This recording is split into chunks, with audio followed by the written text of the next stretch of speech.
যে ব্যক্তি ইস্তেগফারকে লাজেম বানায় নেয়, লাজেম বানায় নেয় মানে কি, মানে পড়তেই থাকে, থামে না। টয়লেটে গেছে তখন শুধু বন্ধ, খাচ্ছে তখন শুধু বন্ধ, ঘুমাচ্ছে তখন শুধু বন্ধ, আর সারাক্ষণ পড়তেই থাকে ইস্তেগফার।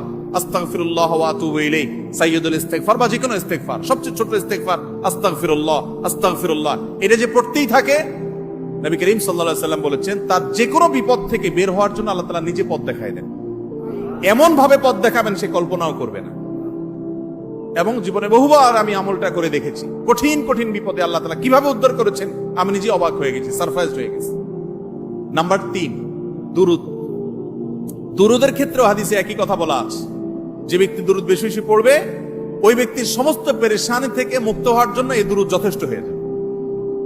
তাহলে 3টা আমলের কথা বললাম, দোয়া ইউনুস, লা ইলাহা ইল্লা আনতা সুবহানাকা ইন্নী কুনতু মিনাজ জালিমিন, আরেকটা হলো ইস্তেগফার বেশি বেশি, আরেকটা হলো দুরুদ।